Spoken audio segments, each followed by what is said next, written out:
नमस्कार मित्रांनो, तुम्हा सगळ्यांचं आपल्या या यूट्यूब चॅनलमध्ये खूप खूप स्वागत आहे. तर मित्रांनो, या मालिकेच्या आजच्या भागामध्ये आपण पाहत आहोत की राजकुमार आहे तो आता सकाळीच त्या मुलीला भेटण्यासाठी निघालेला असतो. कारण की सारंगने आता 50 लाख रुपयाची सोय करून ठेवलेली असते आणि आता राजकुमार मागचा पुढचा काहीही विचार न करता 50 लाख रुपये घेतो आणि त्या मुलीला आता तो डायमंड नेकलेस देण्यासाठी निघालेला असतो. पण तेवढ्या सावलीला मात्र काही राहवत नाही आणि त्या मुलीचं जे सत्य आहे ते सावली पुढे आलेलं असतं. त्यामुळे सावली राजकुमार दादांना थांबवते आणि त्यांना सांगत असते, राजकुमार दादा, मला माहीत आहे तुम्ही त्या मुलीला भेटायला निघालेला आहात, पण ती मुलगी खूप लालची आहे आणि तिने असे खूप लोकांना फसवलेलं आहे म्हणून, आणि तुम्ही अगदी वाईट मार्गावरती जात आहात म्हणून. ह्याच शब्दाचा त्यांना खूप राग येतो आणि राजकुमार तिला बोलत असतो, अगं सावली, तू माझ्या आयुष्यामध्ये एवढी दखलंदाजी का देत आहेस? तुला मी एकदा सांगितलं ना, माझ्या आयुष्यामध्ये तू दखलंदाजी देऊ नकोस म्हणून. राजकुमार दादा तिला सांगतो की सावली, तू माझ्यापासून लांब राहा म्हणून. माझ्या कामामध्ये तुला ढवळाढवळ करायचा काहीही अधिकार नाही आहे. मी तुला मेन म्हणजे मानतच नाही म्हणून. आणि जर तू माझं हे सत्य घरातल्यांपर्यंत जर सांगितलंस तर याद राख म्हणून. मी तुझ्या आणि सारंगच्या नात्यामध्ये सुद्धा दुरावा आणेन, एवढं लक्षात ठेव. त्यामुळे तुझं तू नातं सांभाळ, माझं मी बघतो मला काय करायचं आहे काय नाही ते. अगदी अमृताची ना चमचा आहेस तू, चमचा, आणि म्हणूनच हे सगळं मध्ये मध्ये तू करत आहेस म्हणून. एवढं लक्षात ठेव की मॉमनं अजून तुला या घरची सून म्हणून स्वीकारलेलं नाही. त्यामुळे असं प्रत्येकाच्या जीवनामध्ये दखलंदाजी करायचा तुझा काही एक संबंध नाही आहे सावली. मी असं जर केलं तर मी सारंगला तुझ्याबद्दल तक्रार करेन म्हणून. आणि त्यानंतर सावली म्हणते, ठीक आहे, तुम्हाला ज्याच्याकडे तक्रार करायची असेल त्याच्याकडे करा, पण जर तुमचं जीवन बरबाद होणार असेल, अमृता वहिनींना त्यामुळे त्रास होणार असेल, तर मी सगळं काही सहन करायला तयार आहे. आणि सावली त्यांना त्या मुलीचा व्हिडिओ दाखवते.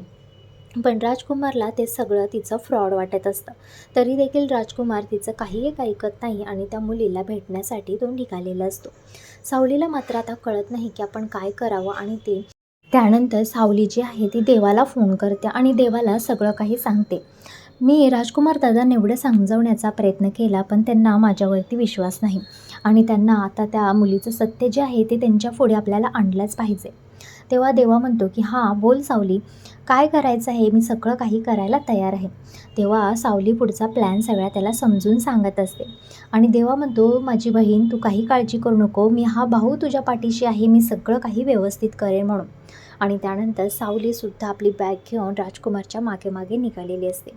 राजकुमार त्या हॉटेलमध्ये गेलेला असतो आणि त्या मुलीला तो सरप्राईज देत असतो. तिच्या पुढे तो 50 लाखाचा नेकलेस तो काढत असतो, पण त्याच्या आधी तो तिला बोललेला असतो की मी नेकलेस आणलेला नाही, आणि असंच तो मजाक करत असतो. त्या मुलीचा पारा मात्र चढतो आणि ती खूप रागवते. त्यामुळे जे आहे राजकुमारचं तोंड थोडंसं वाकडं होतं की त्याला वाटतं की ही आता बाबा नुसतं पैशासाठीच आपल्याशी बोलते की काय म्हणून.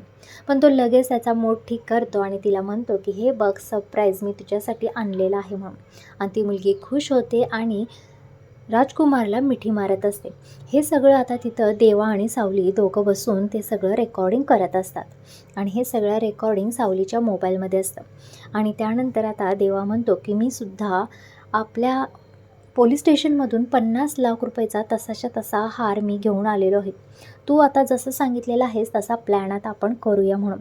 आणि ती ऐश्वर्यासुद्धा, तिलासुद्धा भणक लागलेली असते या सगळ्या गोष्टींची आणि तिलासुद्धा माहीत असते की सावली काहीतरी प्लॅन हा नक्कीच करणार. त्या राजकुमारच्या जीवनामध्ये ती ढवळाढवळ नक्कीच करणार. पण तिला राजकुमारशी काही घेणं देणं नाही आहे, तर त्या मुलीला तिला सारंगपासून लांब ठेवायचं आहे. कारण या घरामध्ये पाळणा हलू नये एवढंच तिच्या डोक्यामध्ये असतं. आणि ती कपटी ऐश्वर्या तीसुद्धा त्या सावलीचा पाठलाग करत आलेली असते. त्यानंतर आता पाहतो की सावली आणि देवा आता बाहेर आलेले असतात. त्यांना बघते आणि ऐश्वर्या लपून बसलेले असते. त्यानंतर सावली म्हणत असते की माझ्याकडे तू देवासारखा अगदी धावून आलेला आहेस. तेव्हा देवा म्हणतो, नाही ग, तू माझी बहीण आहेस आणि मला बहिणीसाठी मी काही करू शकतो. त्यानंतर सावली त्याला मिठी मारते एक भाऊ समजून, पण ती कपटी ऐश्वर्या त्या सावलीचा आणि देवाच्या नात्यावरती संशय घेते आणि त्यांचा व्हिडिओ शूट करत असते. आणि ती आता म्हणते की या सावलीला आता कशी घराच्या बाहेर काढते, सारंगच्या जीवनातून तिला कशी बाहेर काढते बघतच राहता. आणि त्यानंतर सावली जी आहे तो म्हणते, देवा तुम्हाला सगळा प्लॅन माहीत आहे ना, आपण काय ठरवलेलं आहे, आपल्याला तसंच्या तसं करायचं आहे, त्यामुळे जा आता आणि त्या पोरीला नीट समजावून सांग म्हणून. आणि त्यानंतर देवा आतमध्ये जातो फोनवरती बोलत, आणि देवा बोलत असतो की हां, मी तुझ्यासाठी एवढा महागडा हार घेऊन आलो आणि तू मला धोका दिलास म्हणून. आणि असा त्या मुलीशी बोलायचा तो प्लॅन करत असतो. ती मुलगी तिथून निघालेली असते आणि ते सगळं ती ऐकते, आणि तीसुद्धा याच चान्समध्ये असते की कोण रिच माणूस तिला भेटत आहे बोलण्यासाठी आणि प्रेम करण्यासाठी. ती लगेच त्याला बघते आणि तिथे थांबते आणि त्याच्याशी मैत्री करायला चालू करते. त्याच्याशी अगदी गोडी गुलाबीत बोलायला सुरुवात करते आणि त्यानंतर म्हणते की मी पण सिंगल आहे म्हणून. आणि त्यानंतर ती लगेच त्याला त्याची एवढी मोठा फॅन फॉलोविंग होऊन जाते की त्याला लगेच प्रपोज मारायला लागते आणि म्हणते, देवासुद्धा म्हणतो की मी खूप मोठा माणूस आहे आणि खूप मोठा बिझनेसमॅन आहे, मी एकटंच सगळं हँडल करतो, माझ्या घरी कोणीसुद्धा नाही आहे, त्यामुळे पैसा तर एवढा आहे पण एक मुलगी माझ्या जीवनामध्ये नाही आहे म्हणून, आणि तीच मी शोधत आहे, पण आज तीसुद्धा आली नाही मला भेटण्यासाठी. तेव्हा ती म्हणते की मी सुद्धा एकटीच आहे म्हणून, आणि मलासुद्धा तुमच्यासारख्या माणसासोबत अख्खं जीवन व्यतीत करायला मला खूप आवडेल म्हणून. आणि त्यानंतर देवा म्हणतो, खरंच का, माझ्या घरी खूप आहे, अगदी गाडी बंगला नोकर चाकर सगळं आहे. आणि देवा म्हणतो, चल मी तुला माझं घर वगैरे सगळं दाखवतो म्हणून. आणि त्यानंतर ती मुलगीसुद्धा म्हणते की ठीक आहे म्हणून. आणि देवा तिच्या डोळ्याला पट्टी लावतो आणि मेहंद्यांच्या घरामध्ये तिला नेत असतो.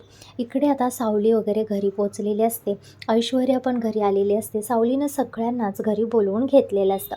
आणि जेव्हा आता राजकुमार बसलेला असतो सोफ्यावरती, तेव्हा मात्र तो निघालेला असतो. तर सावली त्याला सांगते की कुठेही जाऊ नका, माझं खूप महत्त्वाचं काम आहे.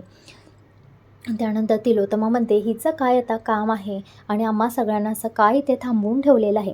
तेव्हा सावली म्हणते, थोडा वेळ थांबा, मी सांगते आता तुम्हाला माझं काय काम आहे ते, फक्त 5 ते 10 मिनटं थांबा तुम्ही म्हणून.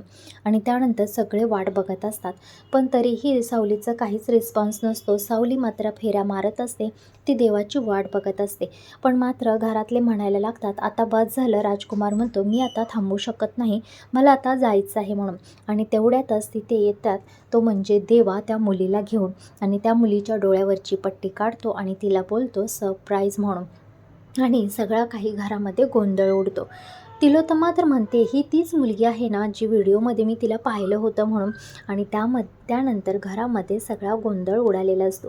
राजकुमार त्याच्यावरती आरोप लागलेले असते, तो साफ नाकारतो, मी ह्या मुलीला ओळखतच नाही वगैरे वगैरे अशी त्याची भाषा चालू होते. मात्र आता देवा जो आहे तो सगळा काही व्हिडिओ सकट सगळ्यांना दाखवत असतो हॉटेलमधला. आणि त्यानंतर मात्र आता तिलोत्तमाने त्याला मारलेलं असतं, त्याच्या कानाखाली थोबाड फोडलेलं असतं, आणि त्याला सांगितलेलं असतं की मला लाज वाटत आहे, तुझ्यासारख्या मुलाला मी जन्म घातलेला आहे म्हणून. आणि सगळे लोक त्याला जाब विचारायला लागतात की तू असं का केलंस म्हणून, तुला जरासुद्धा काही वाटलं नाही का हे करताना. आज आपल्या फॅमिलीची किती मोठी रिस्पेक्ट आहे, ही जर गोष्ट मीडियापर्यंत गेली असती, कोणी व्हिडिओ काढला असता, हा व्हिडिओ जर मीडियापर्यंत गेला असता तर आपल्या घरावरती आज थू केलं असतं लोकांनी. आपली एवढी कमाई मी किती मेहनत करून हे अंपायर उभं केलं आहे, आणि माझ्या मुलांनी काय केलं हे सगळं धुळीत मिळवलं आहे.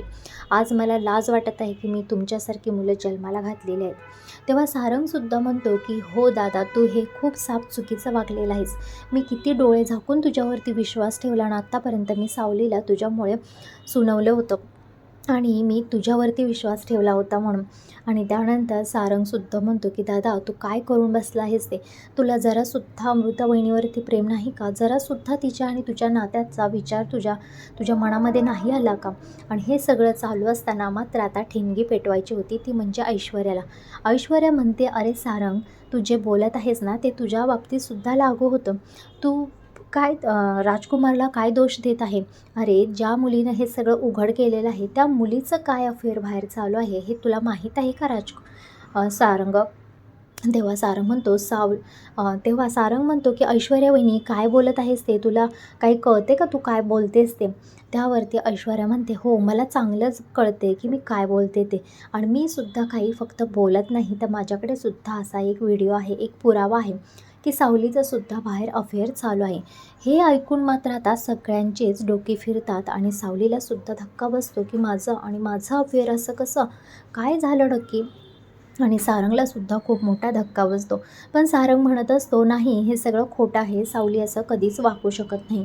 मी अगदी डोळे झाकून सावलीवरती मी विश्वास ठेवू शकतो म्हणून. त्यानंतर तिलोत्तमासुद्धा म्हणते, ऐश्वर्या काय बोलत आहेस हे? जे बोलते ते साफ साफ बोल. तुला दिसत नाही का अगोदरच घरामध्ये किती मोठे प्रॉब्लेम चालू आहेत. त्यामुळे अगदी स्पष्ट भाषेत बोल, तुला जे काही बोलायचं आहे ते.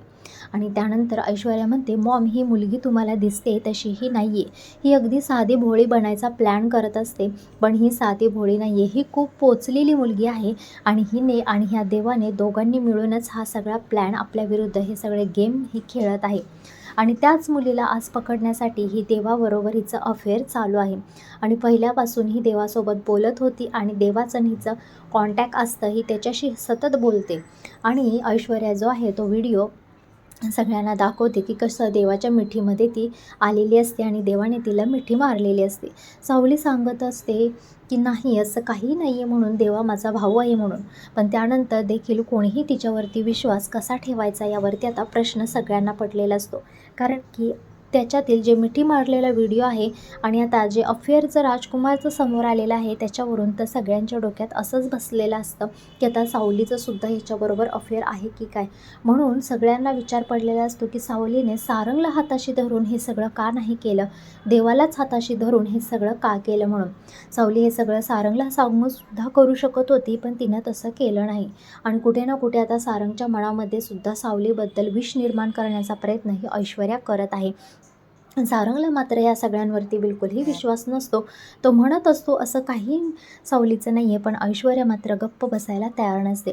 ती मात्र म्हणते की हे सगळं सारंगला सांगून का नाही सावलीनं केलं, ही सारंगच्या माघारी हिने देवासोबतच का सगळं केलं म्हणून. हा सगळा सावलीचाच गेम आहे. या दोघांचं अफेअर आहे आणि आपल्या घरात भांडणे लावून एकमेकांविरुद्ध आपल्याला भडकवून आपल्या ही प्रॉपर्टीवरती, आपल्या बिझनेसवरती हिला राज्य करायचं आहे आणि हिला आपल्या घरावरती सत्ता स्थापन करायची आहे. असाच हिचा प्लॅन मॉम चालू आहे म्हणून. आणि हे ऐकून मात्र आता घरातले सगळे सुन्न झालेले असतात. कोणाला काय बोलावं, काय करावं काहीच कळत नसतं. सारंग मात्र गप्प बसलेला असतो. त्याला कोणाला काय बोलावं आणि काय उत्तर द्यावं तेच काही कळत नाही. तर आता बघूया नेक्स्ट व्हिडिओमध्ये आपल्याला काय बघायला भेटतं. सारंगचा सावलीवरतीचा विश्वास हा मजबूत आहे का खाली डगमगलेला आहे, ते आता पुढच्या व्हिडिओमध्ये आपल्याला नक्कीच कळेल. पण मित्रांनो, तुम्हाला जर ही मालिका खरंच मनापासून अगदी आवडत असेल ना आणि सावली जर तुमची अगदी फेवरेट असेल ना, तर प्लीज एक लाईक करा आणि कमेंट करा आणि आपल्या चॅनलला सबस्क्राईब करा. धन्यवाद.